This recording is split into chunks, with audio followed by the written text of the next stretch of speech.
Hi folks, thanks for joining me again today. I'm trying to fit this in before I have to head into town, and I hope that you find it useful. We're dealing with a section of the advanced exercises in the Arvin book today. This is page 154 in my edition, and it's called Broken Octaves and Tenths. That sounds a little dangerous.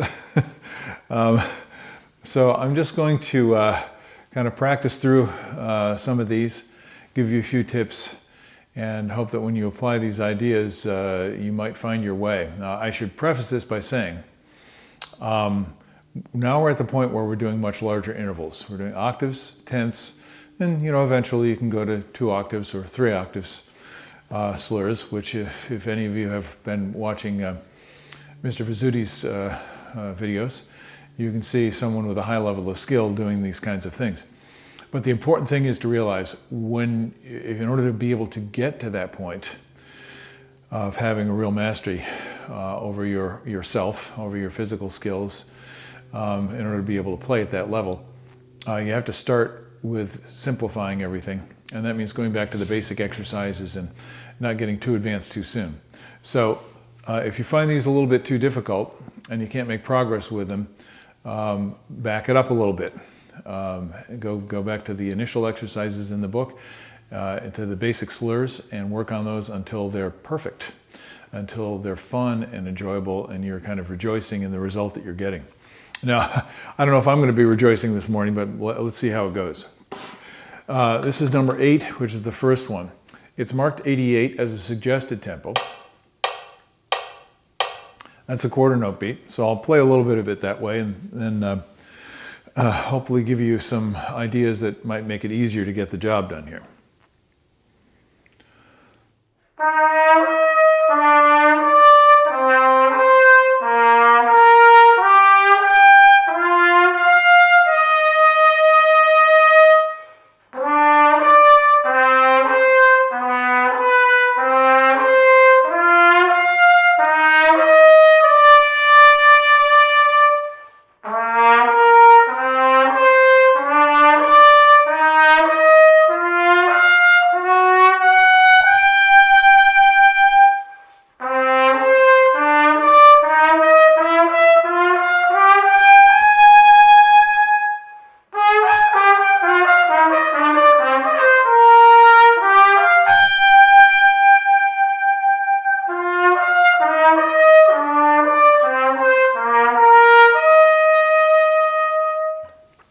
So that's the exercise.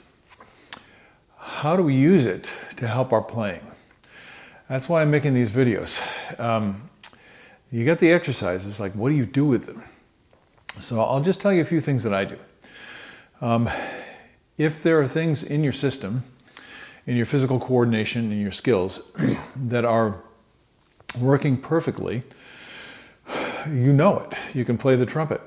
But sometimes the timing is off. Or there are things where your timing is okay, but you simply don't have the level of polish in the coordination.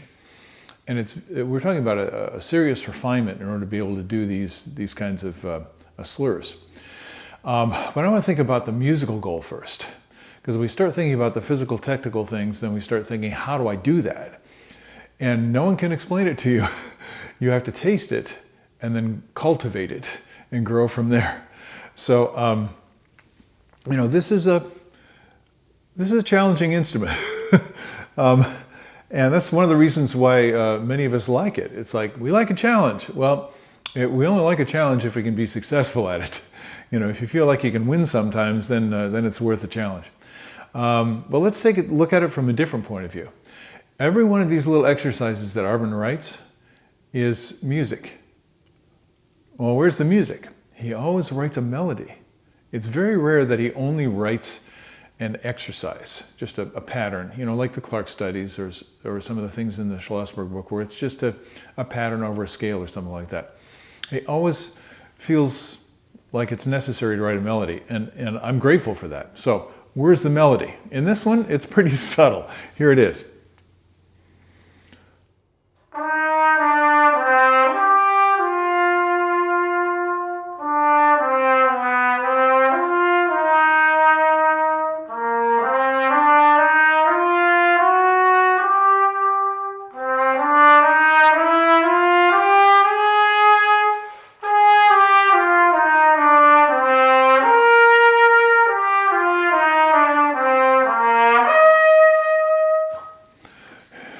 So you see the progression?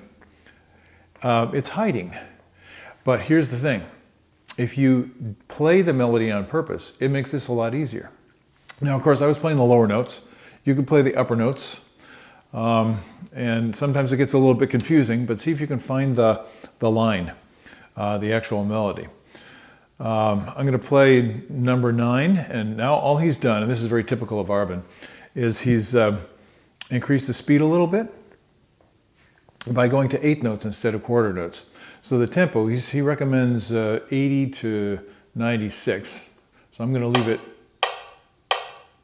at 88, which is where I was for the last exercise, only this time we're in 8th notes. I'm going to play the melody first.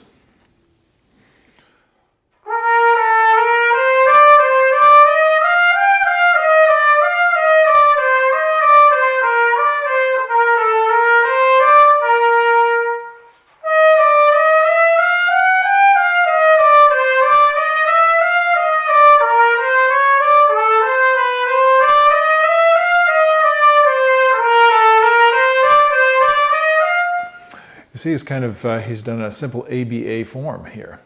Most people don't recognize that because, well, that's a good reason. We're working really hard to try and play the stupid trumpet. And if we play the music, it just makes the job so much easier. So allow me to play a little bit of it, and then I'll offer you a couple of suggestions.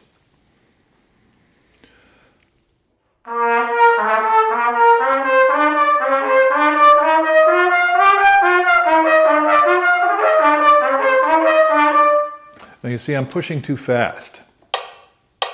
Da-dee, da-dee, da. That's the tempo he's recommending.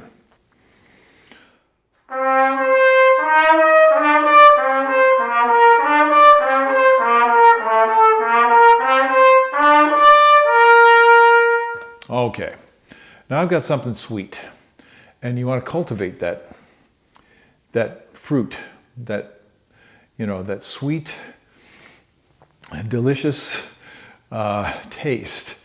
Well, where is that? Well, it's in the sound. It's in your tone. Enjoy that.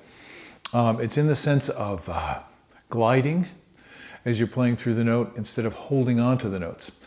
When you hold on to the notes, it's going to be very difficult to play this, and you're going to feel that kind of as if you're shifting gears, and that's not a particularly comfortable feeling. So here's one tip that I hope will help you. Always stabilize. Now, when you're moving around this much, it's hard to stay stable. That's the challenge. So one thing that can help is be ready to play the next note, as I've mentioned before, but here you have upward slur, and they're grouped in groups of 2. So automatically think, go from the lower note to the higher note, go lower to higher. Instead, turn it around, go from the higher note to the lower note. And if you feel like it's easy, comfortable, enjoyable to play the upper note, then you're going to find it easier to make the shift to the lower note. So move the slurs, the groupings, from instead of lower to upper, from upper to lower. So now you'd play it.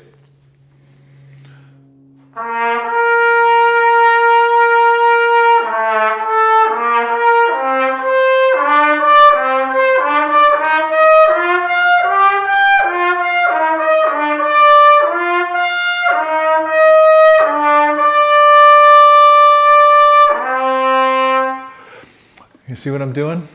Now that's a subtle thing. It's the mental approach that's powerful here.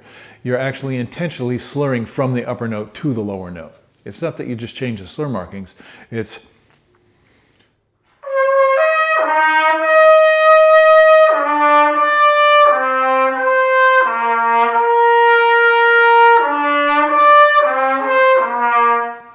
Now, some of you may be really fighting to do this, and if that's the case, go back and work the smaller intervals first until your body kind of says, okay, I got this, and now you can start to relax a little bit. As soon as you have control and you can trust it, then your body is able to relax.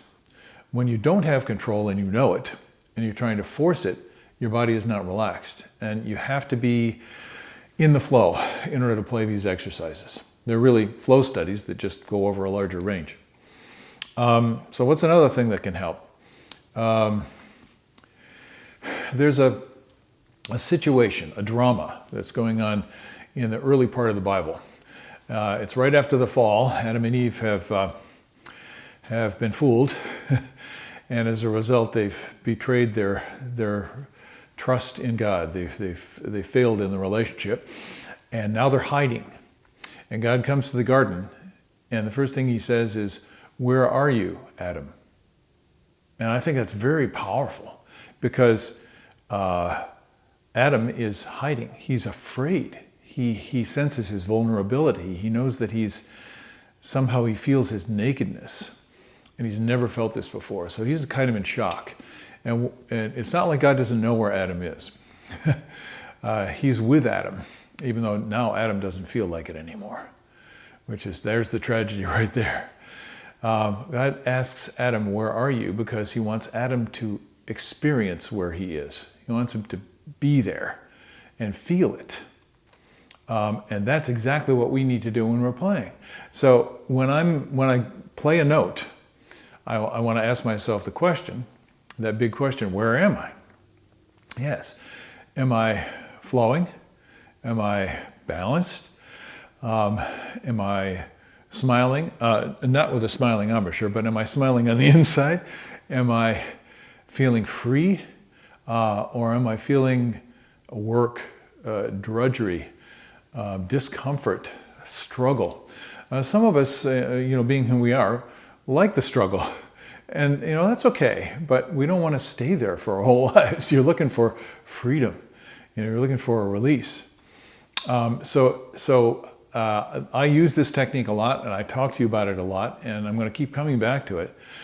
What we're doing is, when we're doing a large interval like this, stabilize on the flow before you go to the next note. So I always put fermati on notes. I spend a little time there, even go out of time, and then come back into time. Let me see if I can find another one. Actually, I'll go ahead and I'll play, instead of octaves now, I'll play some of the tenths. So we'll go to number 11, and it says 96. So I have a little comment about the tempo here, but first I'll go ahead and play it.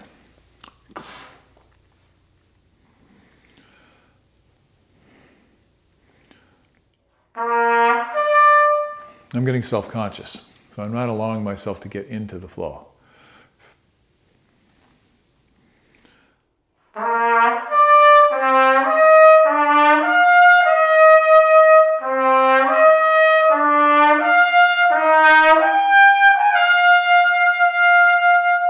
Now I'm going to go back to changing the slur.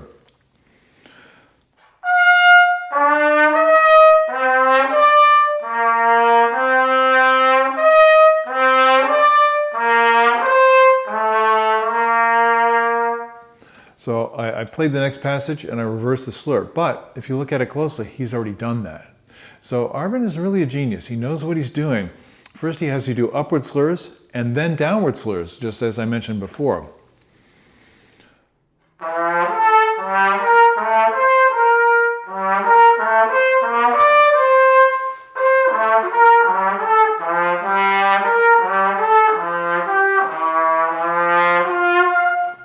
So something that I find very helpful is I need to recognize where I am in terms of am I set up correctly in order to play the notes above the staff.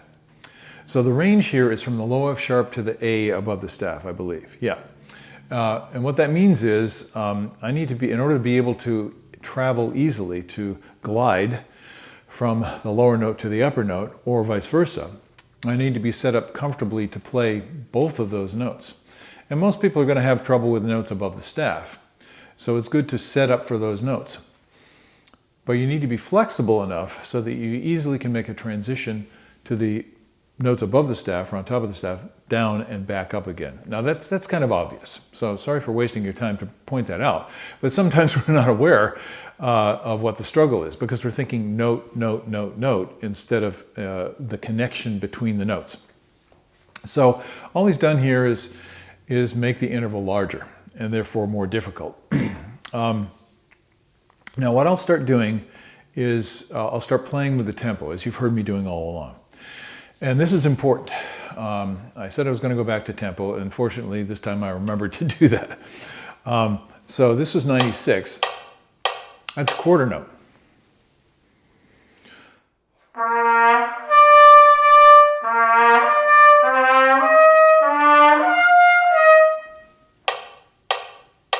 I'm already pushing the tempo. I'm starting to go faster. Now that's because I want to have fun, which is good. It's fine. But what you may notice when you're practicing these is at certain tempos are easier. Play it at the easier tempo first. Then when you start pushing the tempo, which I find myself always doing somehow, then you'll start to lose a little bit of control. And what that does is it stresses your system in order to maintain your balance. And that's exactly what you want. But if you get sloppy and you push your control beyond the point where it can withstand, where you can maintain your balance, then you're kind of wasting your time. So the idea is go back and forth through the tempo range, find where it's comfortable and work slower and faster. That's basically how it's done. So he goes to in the next one, let's see. Yeah. So now that's too fast. It's at 88 again. And now we're kind of at the tempo that I was playing on the previous exercise. This is number 12.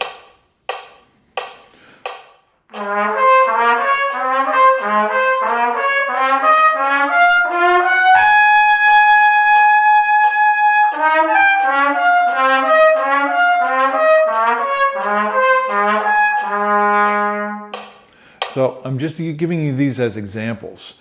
I'm trying not to show off here because if I were trying to show off, I would have prepared.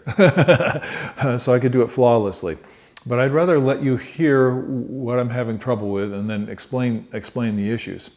So one of the things that a lot of people are going to have trouble with on these exercises is this. I'll go ahead and show you. When you go from the low note to the upper note, there's a tendency in the lower note to go, and then we kick and clench for the upper note.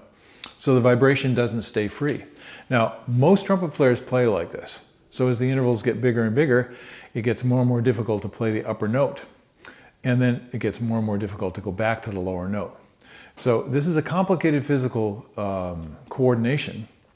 But to simplify, what you're trying to do is keep the area of the lip where the air is flowing through. Sometimes we call it the aperture, the opening between the lips. Keep that very supple and free to vibrate. And if you find that you're pinching it, you'll notice in the sound itself. You'll also feel it, but most of us are so used to doing this that we don't notice it. So if I go from the lower note, I'll play badly for you. I'm actually really good at playing badly. So here we go.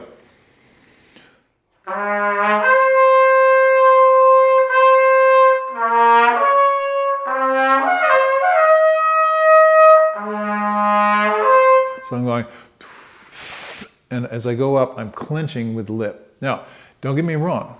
The lip tissue has to be the right firmness to balance what you need to do with the air in order to play in the upper register.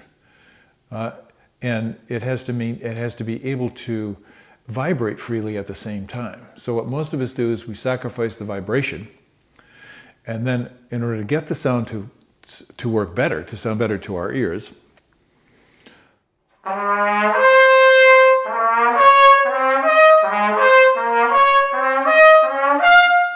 there's nothing wrong with that, but I'm going, and as long as my lip can firm correctly, then I can play the upper note pretty easily. So don't confuse yourself about this. You have to taste it in your body sensations. I'm just trying to give you a few guidelines here. All right, there's a lot more that could be said about this, but I'm sure if you're not already onto something else or totally bored, or hopefully stopped the video and started to practice, that's all that's good, by the way. But I hope you've gotten something out of this. And take your time with it. Enjoy the process. Be attentive to beautiful, graceful physical sensation and beautiful, graceful sound. And you'll always be going in the right direction. Have a good practice today. I'll see you later on. Bye-bye.